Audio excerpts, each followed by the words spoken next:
Rachel Campos-Duffy. You said I should have brought Pete in as well. I said, no. This? Because this is the royal stuff. No. Now, see, royals is only one thing I want to talk to you about. I told you this before. You probably thought it was gratuitous. I've wanted to have this conversation for a while. Okay. And because I feel like you and I have had so many conversations off air that, at least for me, have been so interesting in us getting to know each other. Yeah. That I agree with that. Okay, let's start here. You weren't sure about me. I'm serious. Yeah. I think that when I first met you, well, it's interesting because it's 3 people on our team. And me and Pete have known each other so long. So I knew I was going to get along with him. I wasn't sure. And you can be a little bit cool. It takes warming up to get to know you. And so my initial thing with you was I wasn't sure. I just wasn't sure. What were you not sure about? Well, I wasn't sure because you're not as open as I am initially. You are, actually.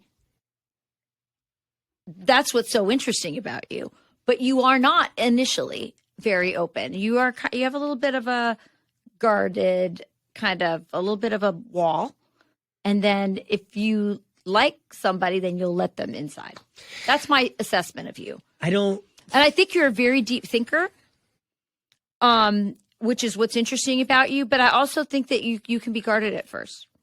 So I don't think of myself as guarded, but this conversation. I'm sure other people have told you the same thing I'm telling you. That I'm guarded? Initially, when you first meet someone. There's a reason I want to start here, and it's not just, hey, let's talk about me. There's so many parts of this conversation that I find fascinating. So I'm going to tie in this other one. Okay. And I'm going to go here because we've had this conversation, but we've never finished this conversation. So here on the Will Cain podcast, I'd say 3 months ago, Tucker Carlson said he feels like one of the failures of modern civilization is that we no longer understand how to trust our instincts. He said that animals know very well if something is a danger or if something is safe, if something is rotten or if something is fresh. And that as we have, quote unquote, civilized over time, we have distanced ourselves from our animal instincts. I know that you agree with that. You are someone that I've gotten over time who has a very instinctual North Star. You have a needle that points, and I think it points fairly quickly on whatever it may be. People, right. Issues, likes or dislikes. And I find that fascinating when we think, and I think I can speak for both of us, we don't just have a very warm relationship. You and I individually, and the 3 of us certainly together, have one of the best relationships that I've ever had in television. Yeah. But your initial animal instinct towards me was, not sure it's fresh. No. My initial instinct is, it was you. I'm an open person. I'm an open book. That's probably why I was chosen to do reality TV at 2 years old. I'm kind of an open book. I'm very open with my opinions, with my thoughts. I'm even open with a lot of personal stuff right away. Interestingly, you are too, to a certain extent, but I think initially you hold your cards a little closer, and that's okay. But I think once you trust people, then you open up. So I think that that's what that is about. And yeah, as I get older, I do trust my instincts. My instincts tell me that you're a good person. And honestly, the other part of my instincts is I have a partner in my life, Sean. And when Sean met you, he said, Will's the most normal person in the building. Not that people aren't normal, but like just that you were the person he could relate to the best, I think, in I don't know what that is. There's a male bond. You and Sean have a different relationship than you and I have. Do you know what that is, to be honest? What is that? And this sounds simple, but to me, it's true. Sean's a dude.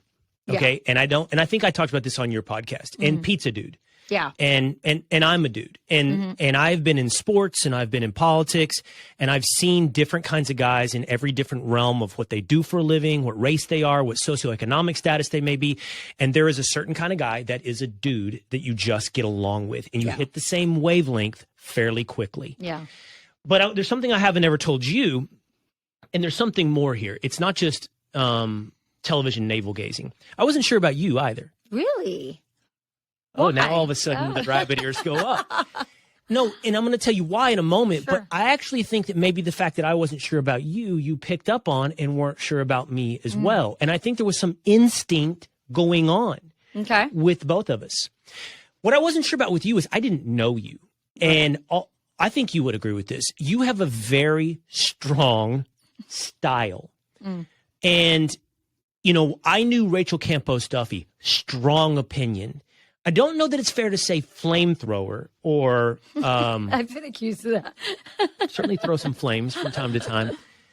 And I didn't know how I would mesh with that style. It's not really my style, and you probably know that. But as I think two things have happened between us as we've gone along. Whatever you thought of my style, and I also think this is something that's going on inside of conservatism as well. I think in some ways you can break conservatism along the lines of style. And you shouldn't, because it should always be about substance. And as I got to know you, I saw, honestly, beyond the style to the substance. And what I got to know about you is the depth, not only of your passion and your faith, which I've talked to you about, but also your intellect and how deeply you think about these issues. And it's some of my favorite stuff about you. And you're one of the people in my life that I can really point to. I think that in the last 5 years, people would know this about me, because I don't think this is a quality that I exhibit readily, but I've become more humble. And you were one of the people who have been an influence on me in becoming more humble. I learn from you more. And I think is that because I make a lot of mistakes on the show? That's not what it is. No, you make me think about things in ways that I have not thought about them. And that's what I'm getting at. There was a depth underneath the style that took me a minute to see or hear. And I think what I'm getting at is I wasn't sure about you at the beginning. And it takes me back to two things. I'm not sure my instincts were right. In fact, I think my instincts were wrong. And I've been grappling with this idea of trusting your instincts. In one part, I think you're right. In another part, I think I'm a slow it down, let the onion layers peel back kind of guy about myself. And I think I've been— That's a good thing. And I've been rewarded with my relationship with you in not just going with my initial gut. Yeah. Well, that actually is, I think, part of your personality. I think that, I think what people appreciate about you, what I hear, because we get feedback about each other from, you know, fans that we meet, friends and family that know us and want to know what's Pete like, what's Will like. I think you're a really thoughtful person. And I think the fact that you don't rush to judgment on things is part of why I think people like you and really trust your opinion when you finally do make one. But I do think that you think really deeply about things. And I think that there's a lot still for me to discover about you. There's a level, if somebody asked me, how well do you know Will, I would say I know him really well. But there's a lot of stuff I don't know about you that I'm looking forward to learning more about, probably more on the personal side. Like that I'm not a country club polo player? I do mock you about that. But yeah, I would love to know more about you growing up, what it was like, your mom, your dad. I think all those things color who we ultimately become.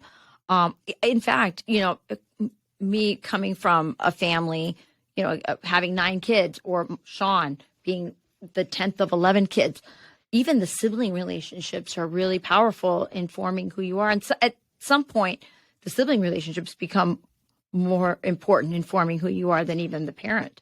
So that's really some interesting stuff I'd like to get to. And mostly, and this is one of the regrets I have about the fact that you did move to Dallas, right shortly after we, you know, started working together, is I want to get to know Kathleen. I am so intrigued by your wife.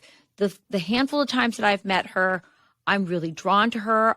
She exudes a goodness about her that is very, like, woman to woman attractive to me. Like, I know that if Kathleen lived here, that we would be really close friends. I really believe that. That is a part of my life.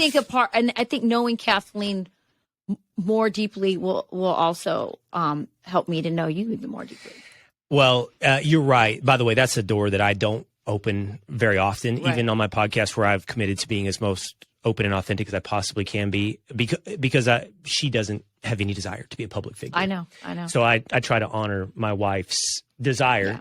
And she values privacy in a way. We grew up in two very different families. My family could not have cared less about privacy.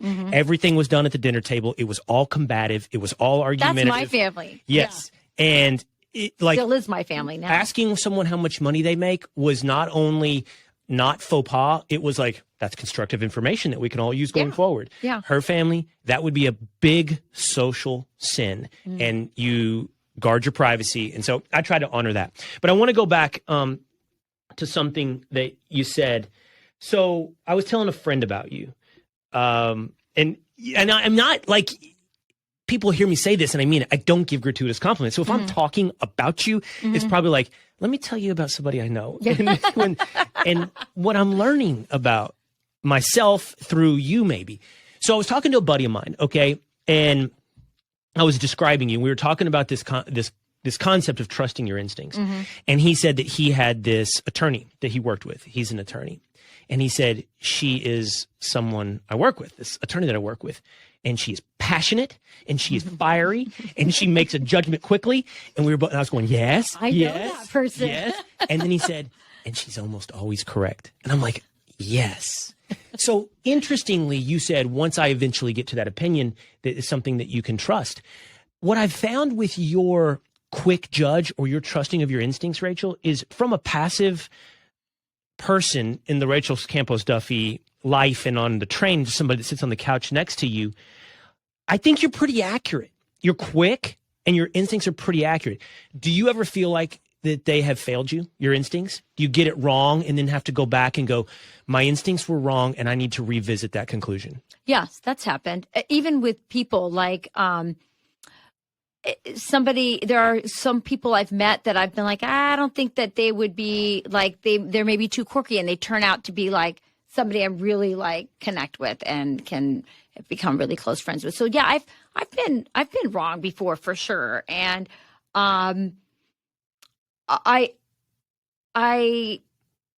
part of the beautiful part about being married is I often check that instinct next to Sean. Sean and I are very similar and in some ways very different. And he and I he's just a great sounding board for me. And so, yeah, I mean, I've been wrong about things. Sean is a much more, I think because he grew up in an even bigger family and he's just a better sort of hold back, negotiate. How can we see this differently? How can both people win? I don't know if that's the lawyer side or the Duffy huge family side. I have learned so much through Sean. My family is very combative. It's Latin, and so it can be explosive and fight. And I grew up with, I grew up with a lot of fighting. My parents, fought a lot. And so when I got married to Sean, I just thought that was how you communicated in a marriage. And so our first year was horrible. Our first year of marriage was terrible. And I've learned so much about communication through Sean and like how to temper that thing that I have. And so he's been an amazing way for me to harness that instinct and use it for good. So my friend, by the way, that has his friend that is so similar to you. Is this a Latina? Latina. Yeah. I wasn't surprised about that. It's interesting how you describe your family. People used to ask me, why is it, for example, I could walk into First Take and have these really combative debates with, say, Stephen A. Smith. And in many ways, like a lot of the black guys I was with at ESPN, I was just it was pretty easy to hit that same wavelength because I do think there's some cultural commonality that apparently my dinner table shared with Latina culture or black culture, where just when other people think we're getting ugly, we're like, no, we're just getting started. Right. We're just getting real. Yeah. I had this funny experience. I have two things to say because I wanted to talk about this Latina thing because people don't understand that about that. You have a lot more cultural knowledge than the average white dude does on Hispanic stuff. But, and I'll explain that in a second. But when I was in college, one summer I had an internship and anyway, I was housed with this Asian girl and, one day I was on the phone with my mom and we were talking and blah, blah. And I literally, when I hung up, I was like, that was such a great conversation with my mom. Like, I'm so glad she called me today. That was my thought bubble. I no sooner hang up the phone and this Asian American girl goes, is everything okay? And I was like, what? And that was one of those moments where like a mirror is held up to you. And I realized we just talk like we're mad, but we're not. We're actually having a great conversation. You know, it's like, that's how we like communicate. And so it's just kind of interesting to see that. Now, Will is unlike Pete, who's like fully Norwegian in Minnesota. Even though he wants to be a redneck, he's fully Norwegian. Will knows way more. And it's not just because he's Texas, because obviously white guys in Texas know a lot about Latino culture. But Will had a business interest in quinceañeras. And so, I mean, your frame of reference, your ability to reference Hispanic stuff like, oh, Fox and Friends is so hot, Sábado Gigante. I mean, like, Sean doesn't know what that is. Pete doesn't know what that is. Like, it's just so interesting about you. It's in this other layer that people don't know about you. Well, I will tell you this, that cultural knowledge of Latino culture I come by that differently than the way, say, for example, that I might have familiarity with Black culture. Right. Which is through sports, right? Through sports and personal experience. Sure. So the small town that I grew up in Texas, when I grew up there, was primarily just Black and white. And we were all together. It was one public school system, one high school. At Literally that time, Black and white. Are you saying that like there was a lot of Black people in your town?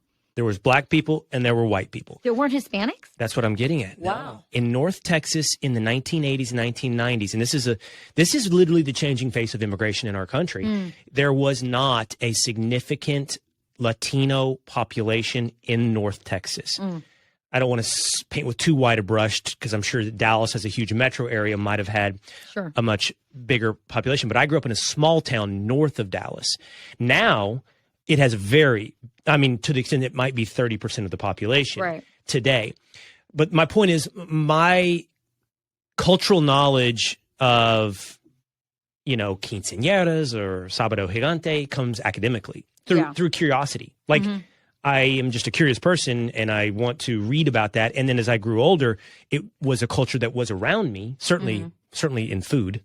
And so, I wanted to learn more, but I didn't necessarily grow up enmeshed in that. And in fact, the reason I started a quinceañera business is because of Kathleen, because in Lubbock, West Texas, she grew up with a much more prevalent Latino culture than I did. And she's one of the people that helped me understand what is a quinceañera. Right. Because I didn't grow up, I didn't go to quinceañeras. Right. I didn't know of them when I was a kid.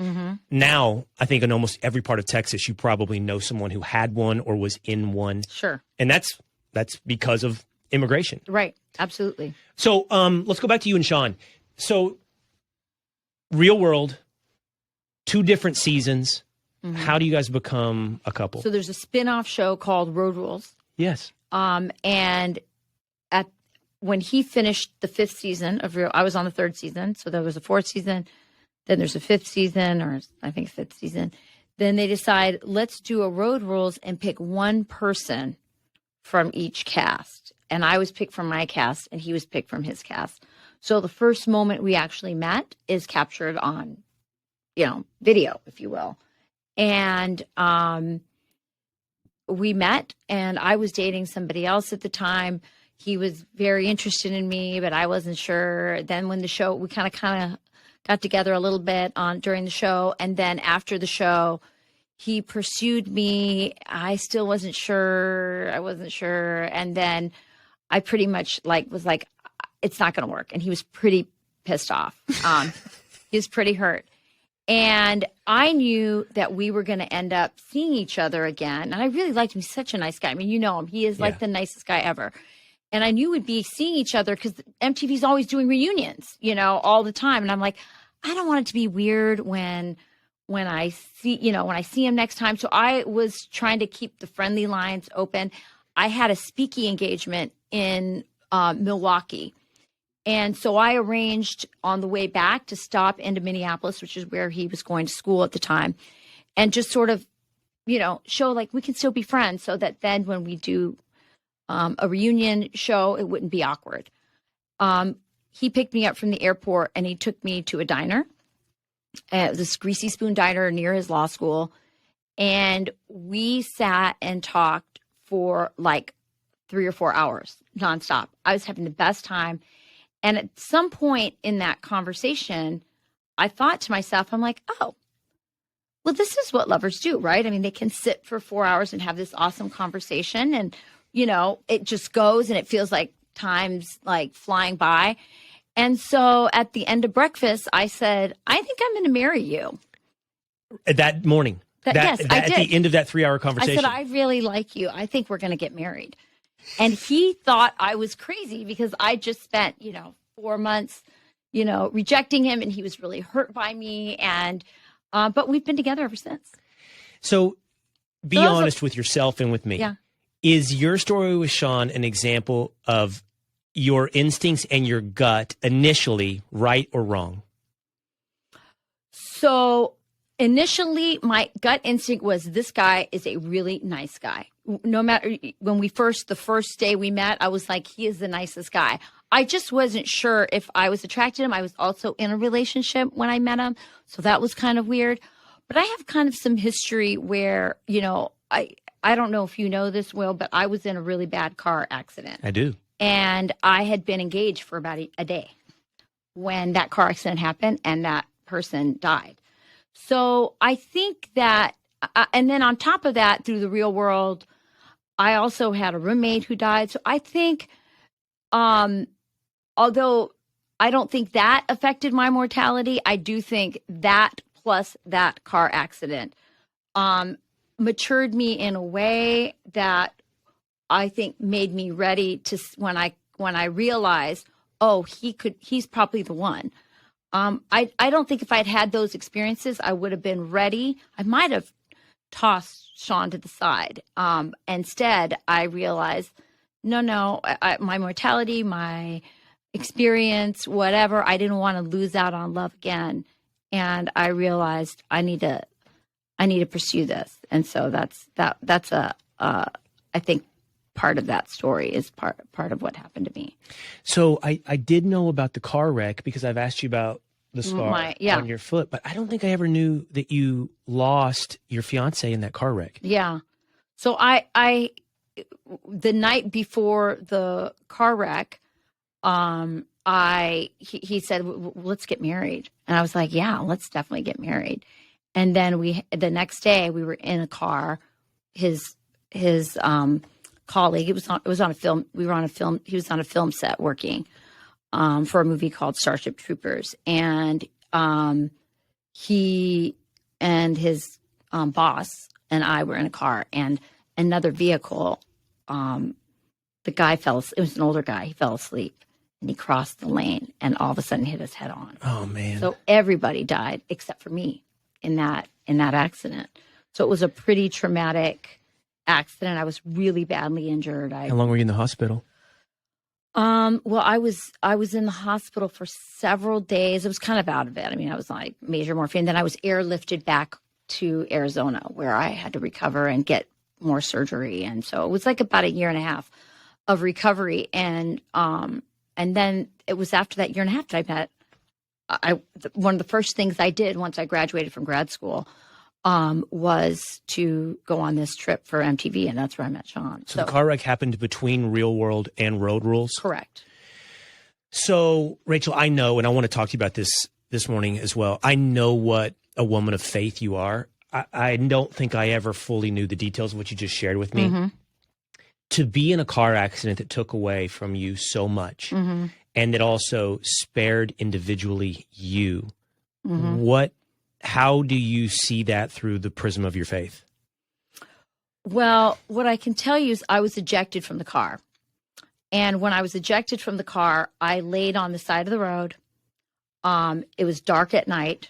It was really cold. Will, you know how much I hate the cold. Yeah. I hate being cold. I was freezing. I was on the side of a road. I was calling for people. There was no sound. And when I looked down, the leg that was injured was just off to the side in a way that was completely unnatural and terrifying. And I just immediately started praying. I started praying the Hail Mary and the Our Father, which, as you know, is like basically the rosary over and over. And I think what I realized is that in that moment, and by the way, when I was finally rescued and taken to the hospital, and before I went into surgery, because they had to immediately repair my femur, the ankle was so badly exploded that there was not the capacity in this hospital to do it. And that's when they just put me on morphine after that and flew me. But before I went into that first surgery, they had a priest there, and they brought in a priest, and, you know, he prayed with me and he blessed my rosary, and I went into surgery. And what I realized in that moment is that, and subsequently, is that my parents gave me something, that they gave me a gift that was so powerful, because when they couldn't be there for me, when I was literally all alone on the side of a, you know, road in Wyoming in the middle of nowhere, you know, miles and miles away from civilization, I had something. I had God, and I knew that God had saved me. I didn't know why, but I had something. And it's a very scary place to be. And I wasn't as scared as I probably should have been. I'm sure I was in shock. I'm sure there's all kinds of things going on at once, but it was a very formative moment for me. And I believe that it is that moment that allowed me to recognize that Sean was my next destiny.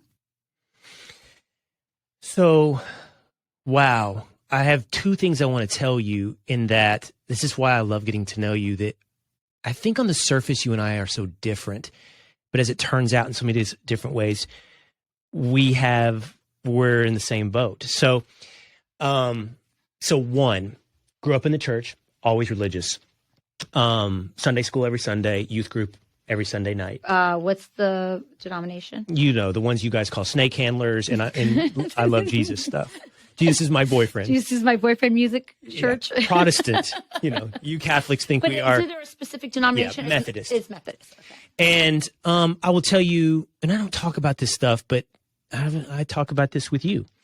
I really distanced myself from religion through the prism of what I would have said at the time was like intellect. And as in retrospect, I know it's just sort of condescension and dogma.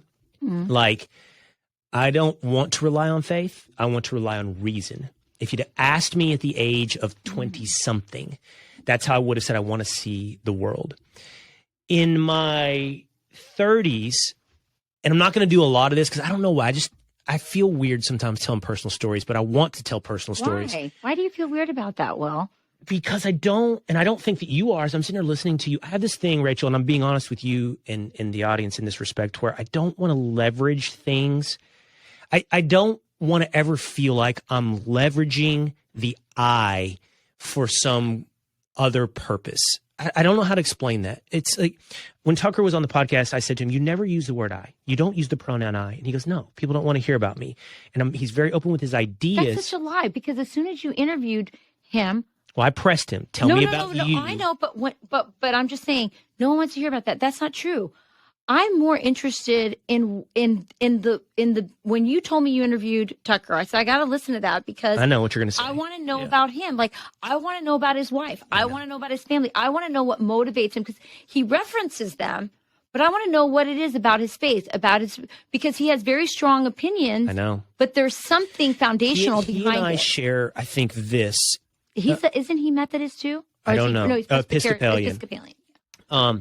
He and I think, share this instinct, and he and I have never talked about it, but it's like I want to be able to make my case and explain what I think without relying on the anecdote or the prism of personal experience. And intellectually, I know how powerful those things are. They're way more powerful than any logic. They're way more powerful than any reason. But something about me sometimes says, but don't do that because that's yours. Maybe this is the private side of me. That's yours, and don't use it as currency to win an argument. But I'm not trying to win an argument. I'm just having a conversation with you as a human being right now. Mm-hmm. And so I'll tell you this. I think I've told you, Charlie, my oldest son, was severely injured when he was almost 3. I remember you telling me. And he was in the hospital for like a month, burned. And I remember I would walk home from the hospital, which is on the Upper East Side of New York, after a decade of being intellectual, right? And it offered me no comfort. And I would buy a pack of cigarettes. I don't even really smoke, but I would buy a pack of cigarettes and I would smoke a cigarette or two on the walk home. I wouldn't take a cab because I just needed to unload. You'd be in the hospital, 12-hour shifts, me and Kathleen. You had to be there, spend nights or whatever, and you just are emotional pinata at the end of that. And at that time, I realized, oh my gosh, this is God. Like, you can't. Christopher Hitchens' son, I think, not Christopher Hitchens, William F. Buckley's son, Christopher Buckley, wrote a book called something like "I Don't Believe in Atheists." It's like, if you can sit on your deathbed and there is no Christopher Hitchens book, for example, that's going to provide you any cold comfort.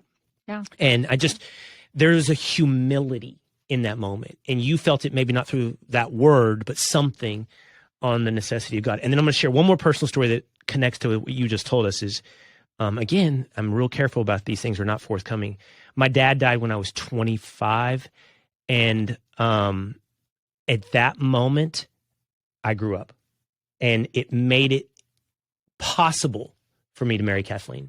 I probably wasn't capable of being the grown-up that recognized it's time and look what's in front of you unless I had had this moment of, hey, I don't know what that moment said. Shook me, said, wake up. But I don't know, and it had anything to do with Kathleen. I don't know that I'd have been, how about this? I wouldn't have been man enough before that to marry Kathleen. I can relate to this. Now, it wasn't instantaneous when I had that accident and had this terrible loss. I think I was a mess for like, a good year, like emotionally and just doing things. I was a mess. But I do think that it prepared me for that moment. And when I was sitting there and that, I mean, it seems like yesterday, and it was like 20 some years ago, but probably 25 years ago. But I just knew. I'm sure Sean would tell me now, like he said, he thought she's cuckoo. Like, here I was, rejecting him. And then we have, I come to basically say, let's just be friends. And then all of a sudden I'm like, I'm going to marry this guy. And we've been together ever since. And I've like never, it's just, I know we were meant to be together. It's weird to think about I think I would have done the same thing. I think I would have passed him up to see what else was out there. I think I would have done that. Have a little more fun. Yeah. Go discover myself a little more. 100%. Whatever it may be. It's weird to think about you as a mess. Don't get me wrong. You are a mess. You are a mess in so many ways. He's talking about literally around the table. No, you're physically a mess on set. And then today you had the nerve. I can't believe you did this. Sometimes on Fox and Friends, we have teases, right? Like people always ask me, how much do you guys read versus how much do you say? And I'd say, I was telling them, we read 30%. Is that probably maybe 20%? 20% is in the prompter. But one of the things that's in the prompter that we read is that right before we go to commercial break, the quote unquote television tease, right? And in my brain, it's always like usually one person does it. And every once in a while, they'll throw a 2-person tease in there. So Pete reads a few lines and then it says Will. And it said Pete read a few lines and I just turned off. And I looked out the window and stopped doing the show. And there was a Will part of the tease as well. And you, the minute we got to commercial break, had the nerve to look at me and go, come on, Will. Because I tried to read I tried to pick up. You acted like, Will, how did you mess this up? Rachel, you are a mess on reading the prompter. They pick up they save me all over the map on the show because there are so many times that I also wander off. Stop. It never happens to Will. Happened to Will. I tried to actually save you, but then they cut off the. And then right afterwards, you were 2 minutes late outside to the segment. Like the show started, and where was Rachel? She's not around. She's busy in there fuming about me messing up the tease. No, but it's weird to think about you as a mess because I think of you so clear-eyed. Like, forget the mess around the set and those type of things, which you're really I've learned this, but you're focused. You have 9 kids. So whatever you're focused on, you are 100% focused on. Is that right? Is that to the point where it pisses off my family? Because if I am focused on reading an article and they're talking the to house me, could be burning down. I don't hear it. I have no idea. And they think I'm ignoring them. And I think it's because there's so much going on, right? 9 kids, husband, house, job, trying to stay up on, you and Pete are raised the bar a lot for me in terms of like having to keep up, and I'm trying to keep up. I just think it's a survival mechanism. Like if I tried to take in all that, I think I would just fall apart. No, I've learned this about you, that you're super focused on whatever is the thing that in front of me at the moment. Yeah. Yes. But you've gotten way better, because just the nature of our job is distracted focus. Yeah. It's like finish the intellectual thought you're working on. Yeah. At the same time, see that you have to do this in the prompter. Exactly. And somebody's talking to you in your ear about something. That's one of the hardest things. But so it's weird because you're so clear-eyed. Like when you have something you believe in, you believe it. This is back to, I guess, your instinct and trusting your gut. So it's weird to think about you in your 20s as a mess in that way. Yeah. You know what's so funny is my daughter, who's 18, who's a freshman at University of Dallas, during finals week a week ago, she had some time off. So she had some days where she didn't have to study because the final was not for another few days. So she went on Paramount and watched The Real World, my season. Wow. And it's interesting because you get that. I mean, I don't know what my mom was like in her 20s. You don't know what your mom was like in her 20s. You might see a picture, but it is really weird. What did she say? She was like, "You were so flighty and into yourself." I'm like, "Yeah, I was. I was 22." There was a lot going on. So, in my season, one of the cast members was dying of AIDS, but I did not understand. Like now, in retrospect, when I go back, I understand that this season he was deteriorating before our eyes, but I don't think I understood at 22 that he was actually dying. So I was just kind of doing my thing. And I think if people watch the show and know the ending, that he's eventually going to die, like a mere, few months after the show. It's weird, but I never really was able to process that at 22. I think if the Rachel that then went through a car accident had gone back, had that experience, would have been totally different. But I was 22 and just having the time of my life. I couldn't believe I got picked.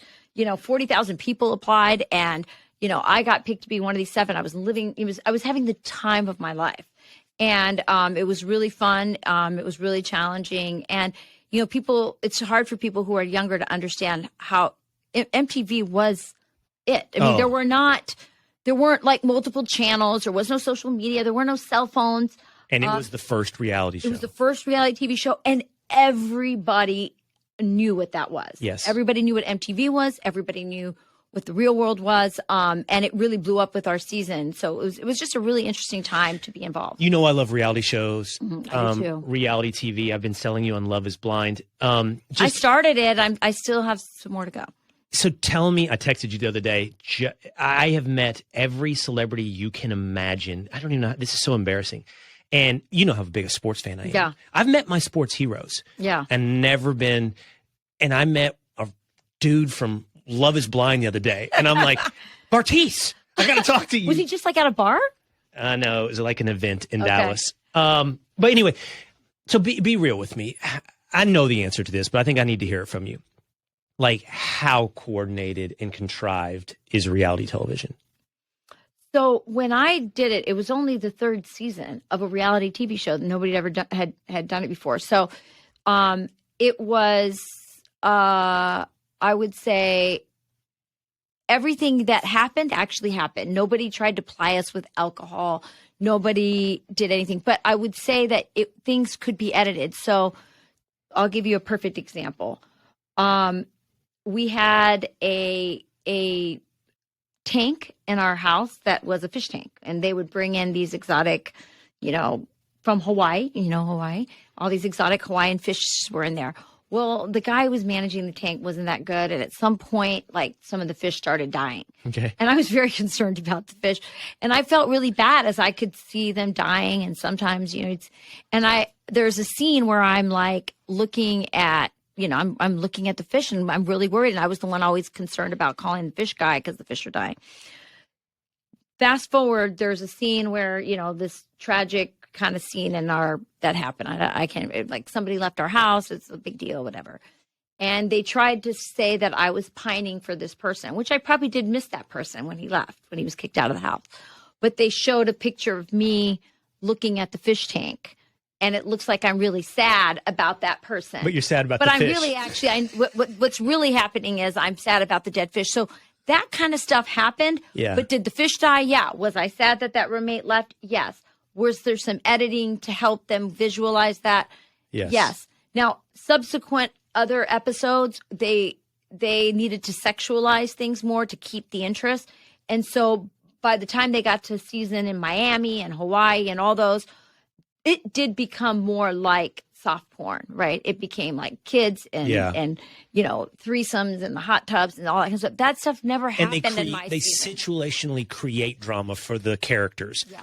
I've heard this. That did not happen. They will tell one person, so-and-so is talking about you like this, and they'll tell another person, so-and-so said this about you, and then they'll create a situation where there's a confrontation. That never happened in mine. Mine was as close to a docu-soap as you could get to. And the soap opera part about it was actually organic drama that happens when you put 7 22-year-olds in a room. My favorite part is reunion shows, by the way. Yeah, those are great. Because like what we're doing, but with like 9 people. Yeah, and who people get are fighting air and their walking grievances. off. It's back to the thing we both love. Like I want them to have it out. Let's clear the air. Yeah. Let's clear the air. Yeah. Okay, one of my favorite things you've ever said to me, and this is back to me learning from you, and I've told you this before, so it'll be repetitive for you. I said, I don't know how old it will be, but before I die, I want to swim off in the ocean. I'm just going to in Hawaii. You said before anyone has to take care of me or do anything like that, I'm going to swim and just disappear into the ocean. Correct.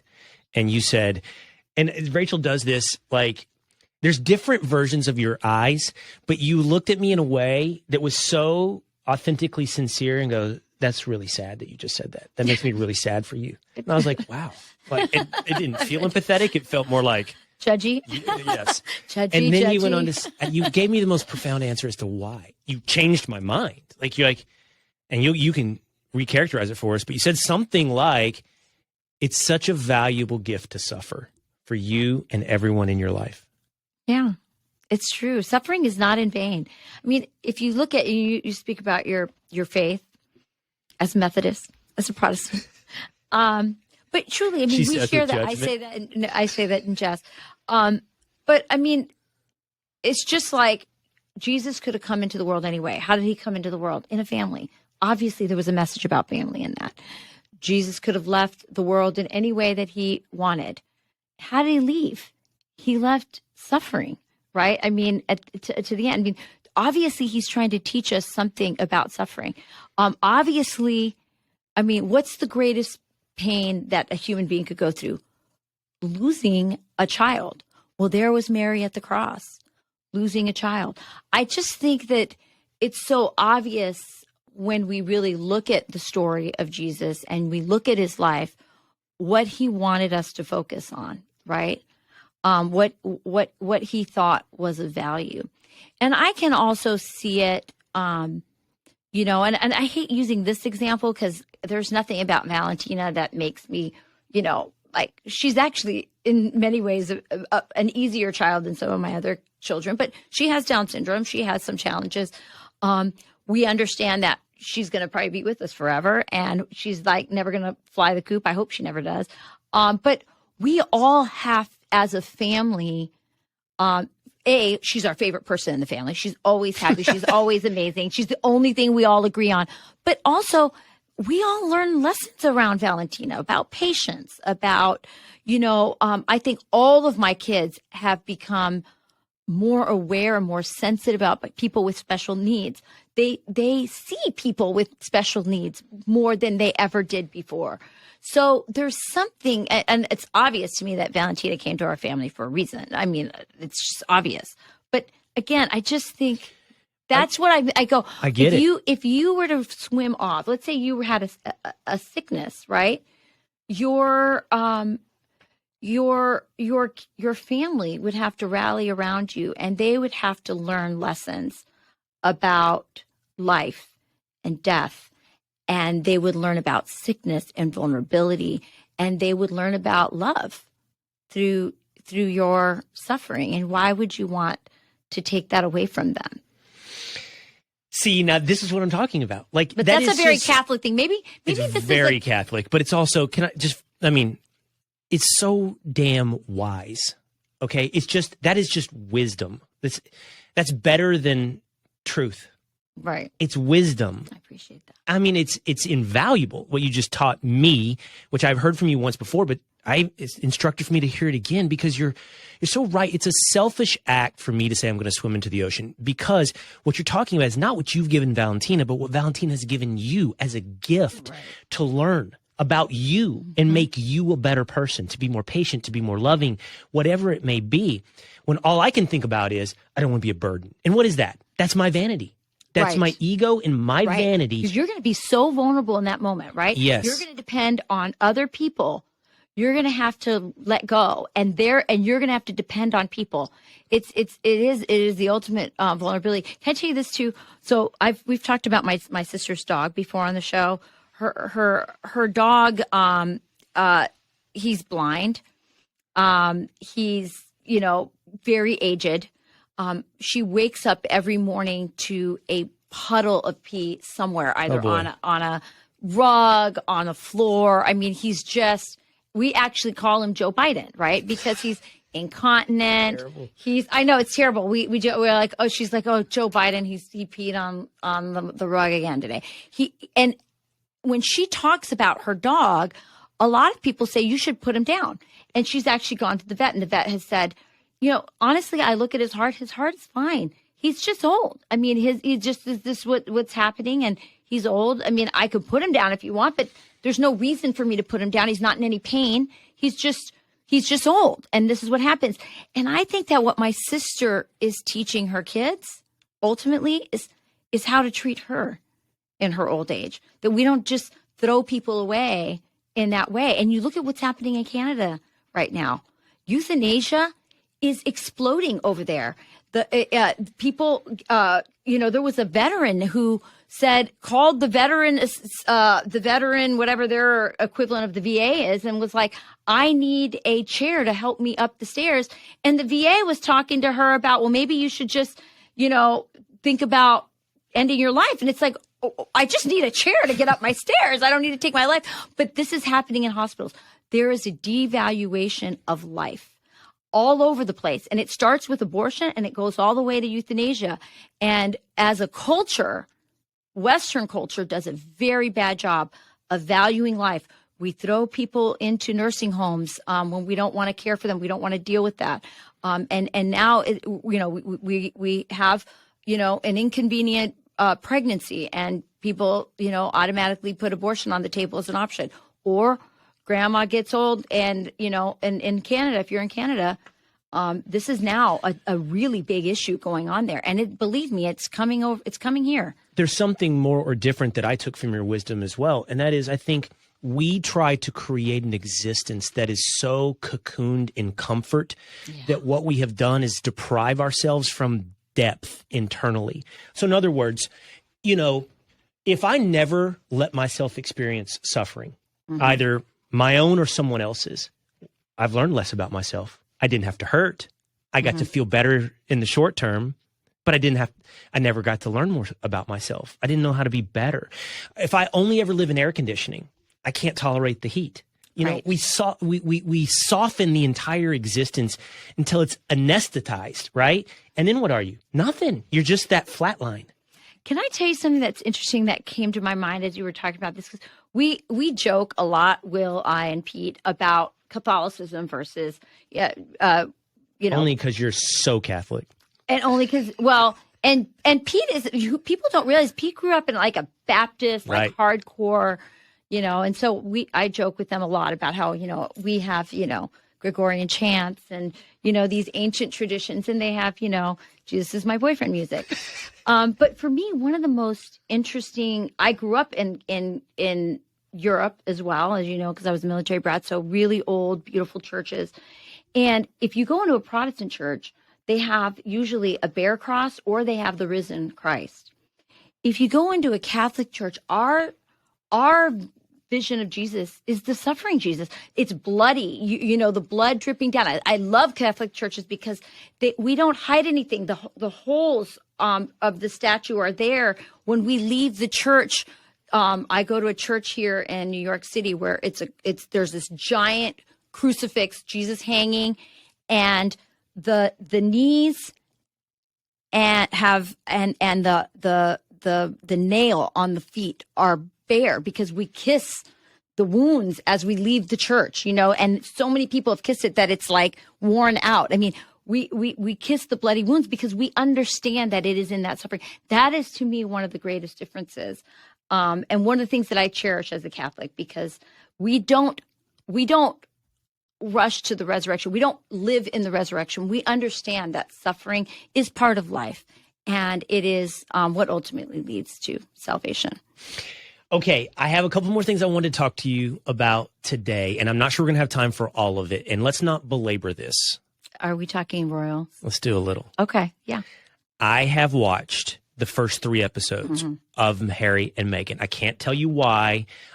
Everyone knows I don't care a thing about royalty. I don't know anything about royalty. What do you think of Harry? You mean before or after I started watching this? Because that's the point of this conversation. No. So forget what you knew before. Now you've started the documentary. Granted, you're only halfway through. Right. So, and I do think that the last 3 episodes, I got a little softer for them. Not much, but a little bit. But tell me what you think of Harry. And the reason I want to talk about this was Rachel. She loves royal stuff. Gossip. I think it's family. I really do. Is that the prism through which you like it? Yes, absolutely. Oh, they're just like I like us. that you see it through the prism of family. Yeah, I do. So I never had a touch point for it. Like, there's just nothing that talks to me. There's no connection point for me to care. I don't know why I decided to watch Harry and Meghan, but I decided to with Kathleen. Although I've continued on without her. And that's fascinating. Well, she didn't quit. I got on an airplane. Oh, okay. I haven't told her yet. Okay. Oh, you watch without her, which is like kind of like cheating. Yeah, it is like cheating. So my opinion of the two of them. So you asked about Harry first. Harry is not your image of Harry. Again, my only perception is really removed zeitgeist level stuff. Is that Harry was like a party guy? He was edgier. William was the good boy. He was in the military. Harry was the more alpha guy. Yeah. He's not. That's my perception of Harry. He is way more. I don't want to be too mean about this, just because I don't want to be mean. I don't like being mean. He doesn't have the strongest spine as I would have guessed. He doesn't have a strongest sense of identity, maybe, or character, or who he is, as I would have suspected. I know that's probably not fair from just watching a documentary, but I think that he definitely has some issues around his mom and wanting to live up to her vision and find someone like his mom. And I just don't think he is in the driver's seat of the relationship. He is in the passenger seat of that relationship. And then my opinion of Meghan is the more perhaps controversial one. And I don't like this because it becomes tribal. Like, if you're conservative, you're not supposed to like Meghan. I went into this with as low of opinion of Meghan as you could have. Because again, all I knew was the zeitgeist of, Meghan's a manipulative, woke, claiming everything is racist, take it for granted American.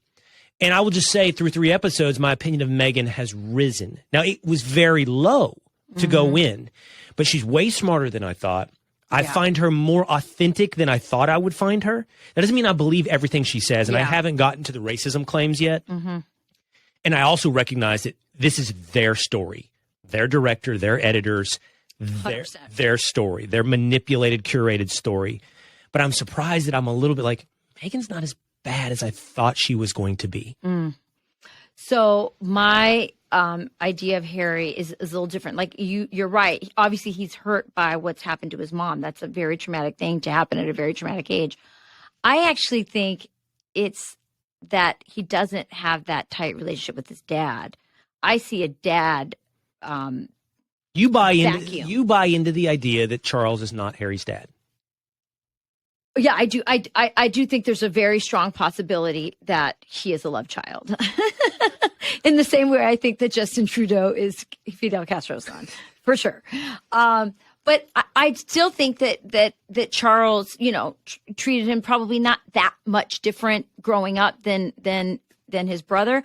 But I think that Charles was busy with Camilla, and these boys were raised in, boarding schools. And I just think there's a lot of stuff going on. And, it's a complicated family, right? With this complicated history, probably some inbreeding in there. Who knows what's going on there, right?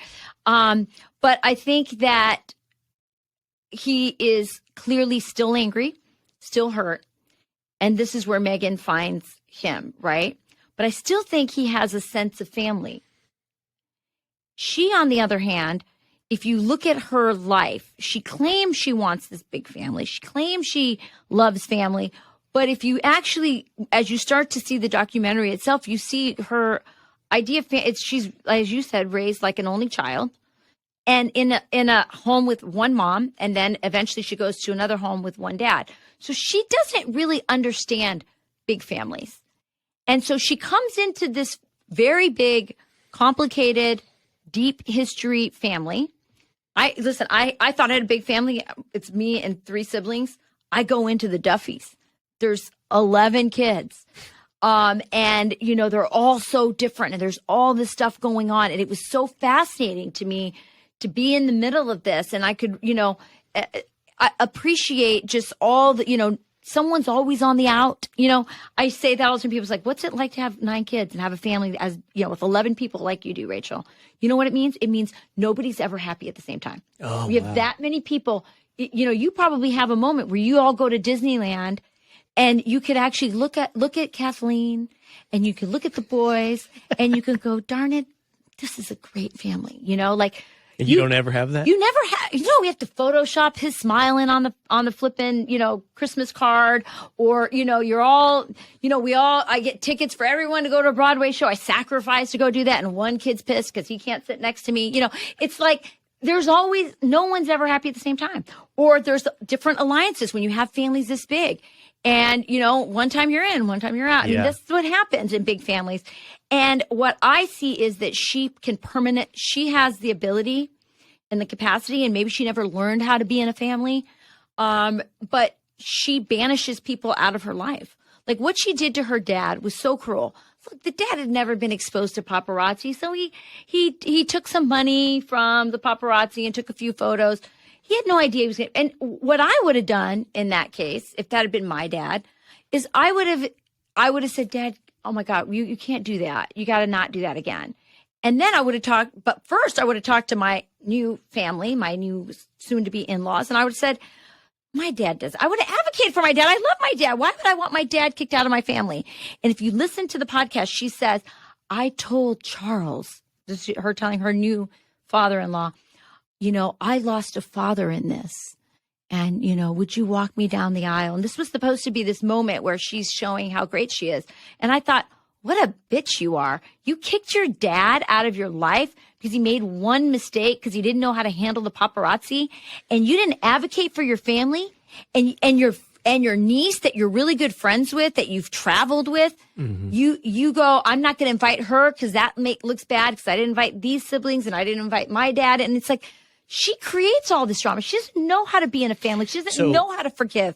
And she transferred that to Harry. And she simmered him with all this hatred. And I'll just say one last thing before you clue in on this. Here's the sign of a good spouse. You get in a fight with your mom. And you're fuming mad. Your mom did something terrible. And you're telling Kathleen, when I see her, I'm going to tell her that was just, and then a good wife goes, well, she backs you off the leg. She's like, well, I know you feel that way. Yes. But she's your mom. Yes. And you love her. And you remember last week she had that hard time and you just let it go. A good spouse walks you off that ledge. I agree with you. A bad woman feeds that fire. And that's what she did. And now these families are separated. And obviously I think family's really important. And that's why I don't like her. Wow, that was compelling. Now do you hate her, Will? So that thing you said about a good wife versus a bad wife, one that walks you off the ledge or feeds it, I think is very compelling and very right. I will say two things, one in defense and one in detraction to Megan.